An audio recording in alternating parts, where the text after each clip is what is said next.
Hello everyone. Welcome to my channel. Today I'm bringing you a text-to-speech friendly deep dive about Gökberk Yildirim and Cemre Arda, the duo whose on-screen magic in Windy Hill spilled into an off-screen mystery that fans can't stop decoding. If you enjoy long, cinematic stories like this, please like the video, subscribe, and tap the join button below to support the channel. Now, let's press play.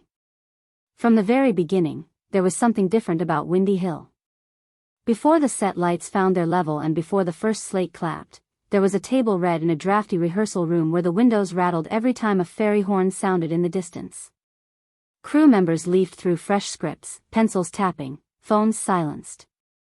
The door opened quietly, and Cemre Arda slipped in with a stack of dog-eared pages and an almost apologetic smile, as if arriving early were a secret habit she didn't want anyone to notice. Across the table, Gökberk Yildirim looked up and paused. Later, he would describe it in a backstage Q&A not as thunder or fireworks, but as, one extra breath I didn't plan to take. He said it with a small laugh that made the room lean forward. The quote lasted 3 seconds, the echo lasted months. The first scenes they filmed together were deceptively simple, a brief exchange on a hill path, a glance that needed to land without force, a goodbye that couldn't sound rehearsed. Instead of pushing, they subtracted. If a line felt heavy, they trimmed it. If a gesture felt too visible, they shrank it until it could barely be seen and therefore meant 3 times as much. The director called it negative space acting. The camera loved it. So did the sound team, which captured the breath between their words like a musical cue. Everyone knew that something delicate was happening, and everyone tried not to touch it. But chemistry on set doesn't stay contained to tape marks on the floor. It leaks into snack breaks and walks back to the trailers. It remodels silence. The first rumor didn't come from a paparazzo or a pushy column. It came from a midnight bookstore sighting, blurry and harmless, 2 people in the same aisle, flipping through the same anthology of poems, laughing at the same footnote, and then, with that awkward choreography only shy people manage perfectly, putting the book back on the shelf at the exact same time. Someone posted a grainy shot. The caption was a question mark. Within an hour, the question became a thesis on every fan page in the country. They did not feed it. Gökberk stuck to what he always says when asked about colleagues he respects: "Working with her makes me better at listening." Cemre replied in her own way: "Some co-actors fill the space. He clears it so the scene can breathe." It wasn't coyness. It was discipline. New rituals appeared.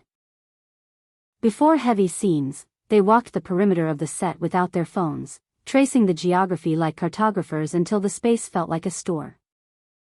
They did not feed it. Gökberk stuck to what he always says when asked about colleagues he respects: "Working with her makes me better at listening." Cemre replied in her own way: "Some co-actors fill the space. He clears it so the scene can breathe." It wasn't coyness. It was discipline. New rituals appeared. Before heavy scenes, they walked the perimeter of the set without their phones, tracing the geography like cartographers until the space felt like a story they'd already told. After takes, they watched the monitor side by side, not to admire themselves but to ask whether the unsaid had been said. On more than one occasion, they asked to cut a paragraph of dialogue. "Our eyes can do this," Cemre would say. And their eyes did. Halfway through the shoot, the production moved to a coastal town where the sea kept interrupting dialogue with its own. One night, a sudden blackout turned dinner into candlelight improvisation. Somebody pulled out a guitar with 2 missing strings. Somebody else tried to fix a torch with tape. In a corner, a camera assistant swears they saw Gökberk hand Cemre an old record he'd found earlier that day in a thrift shop, a record she'd mentioned weeks before when the 2 of them were cataloging favorite songs in a makeup trailer. Was it a gift? Was it a shared joke? Either way, the look on her face was the kind you don't fake because you don't expect to be seen. As always, the internet tried to reverse engineer the timeline. A shared lyric in their stories? Evidence. A scarf that appeared in 2 different photos 2 weeks apart? Proof. A coffee cup with the same tiny chip in the ceramic? Case closed. Fans built timelines with arrows and circles, skeptics dismantled them with cold logic. Somewhere between those poles, the truth drifted, unbothered by both certainty and denial. Inside the production bubble, there was a quiet agreement not to give the story away.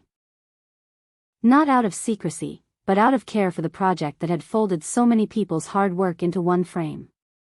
Then came the whisper heard round the fandom.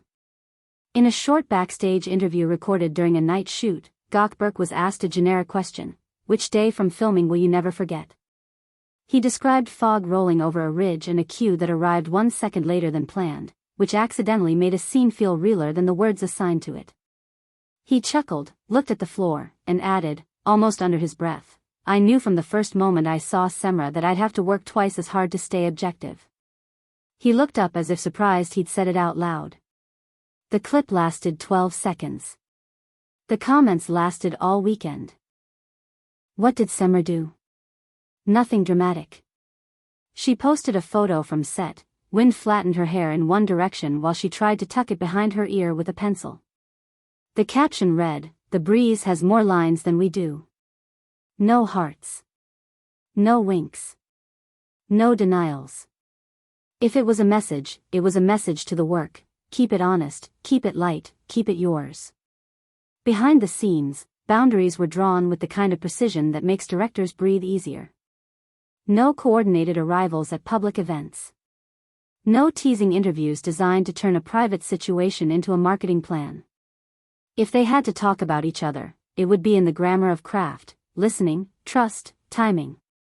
On one particularly hard day, a storm shut down production, and the call sheet had to be rewritten from scratch. Crew members noticed the smallest of gestures when filming resumed. As a dolly moved into position, Cemre squeezed Gökberk's sleeve once, as if to say, "We're fine," and then stepped into her mark.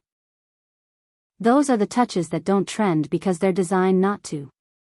When Windy Hill aired its penultimate episode, emotions ran ahead of the script.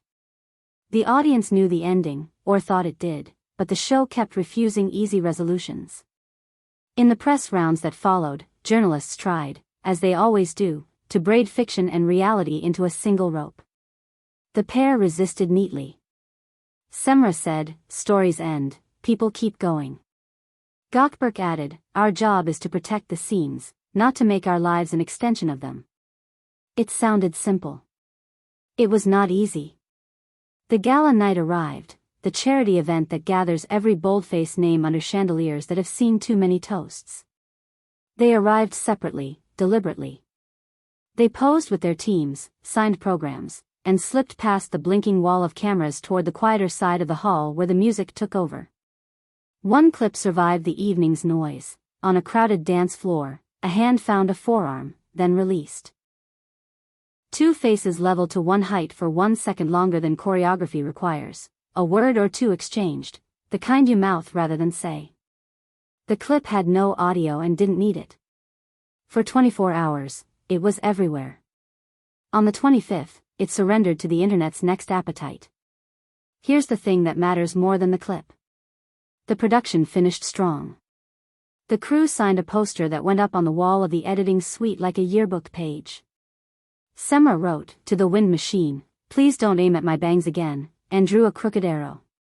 Gökberk scribbled, "To the boom ops who saved 1,000 breaths you never heard, thank you."